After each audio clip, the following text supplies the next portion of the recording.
মাশরাফি বিন মুর্তজা বলেছেন, আমি মৃত্যুবরণ করলেও আমার লাশ যেন নড়াইলে না যায়।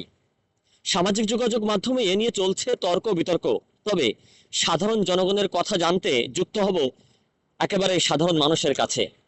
মাশরাফি বিন মুর্তজা একজন দক্ষ ক্রিকেটার ছিলেন। এমনকি ওনার সুনাম বাংলাদেশে বিরাজমান। হয়তো তিনি ভুল কারণে রাজনীতিতে জড়িয়েছেন, ওনার কাছে সেটা ভালো হয়েছিল মনে হয়েছিল ওই সময়, তাই জড়িয়েছেন। কিন্তু আমি মনে করি একজন ক্রিকেটার হিসেবে তার বাংলাদেশের তাকে মূল্যায়ন করা উচিত। আর তিনি নড়াইলবাসীর জন্য অনেক কিছু করেছেন যা নড়াইলবাসী অস্বীকার করতে পারবে না।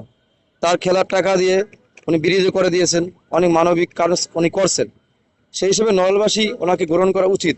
আর ওনাকে এইভাবে নড়াইলবাসী করতে পারে না, অন্য মানুষ অন্য জেলা হলে এটা কথা ছিল। এটা মাশরাফি বিন মুর্তজা যা বলছেন এটা একটা উত্তম কথা বলছেন। কারণ অন্য জেলার মানুষের জন্য সে কিছু না করতে হলে মাশরাফি বিন মুর্তজা নড়াইলবাসীর জন্য অনেক কিছু করছেন। সেই হিসাবে নড়াইলবাসী যে কাজটা ওনার জন্য করছে এটা ঠিক না। আর যেহেতু একটা মানুষ ভুল করতে পারে, ভুলের জন্য ক্ষমা আছে, বা এটার জন্য একটা আইন, আইন সবার জন্যই সমান। উনি যে অপরাধ করে আইনের আওতায় আসবে। মনের কষ্ট থেকে কথাটা বলছে, মনের কষ্ট থেকে কথা বলছে। সে মাশরাফি তার নিজের বিবেকের কাছে সে প্রশ্ন করছে সে কি অপরাধ করছে কিনা, এমন কোনো কাজ করেছে। তার বড় অপরাধ সে রাজনীতিতে জড়িত হয়েছে। সে রাজনীতিতে জড়িত হয়েছে নড়াইলবাসীর বিপদের আপদের পাশে দাঁড়াবার জন্য।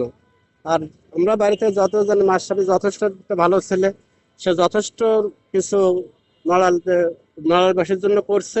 সে করার পরেও তার প্রতিদান নড়াইলবাসী তাকে সেটা যে উপহারটা দিছে, এই আক্ষেপ থেকে এই আক্ষেপ থেকে সেই কথাটা সে বলছে। বাড়িঘর রাজনীতি রাজনীতি ব্যক্তিগতভাবে যে কেউ করতে পারে, কিন্তু সে যে যে প্রকৃত একটা মানুষ, যে একটা মনের মানুষ, সে মনের মানুষ থেকে আসামি বাড়িটা পোড়ানোটা আমার যুক্তিতে অন্যায় হয়েছে। আশরাফির বাড়িটা ভাঙা আদেই ঠিক হয়নি, কিন্তু উনি যেন বলছে যে আমার লাশ যেন গ্রামে না যায়, দেশের বাড়িতে না যায়।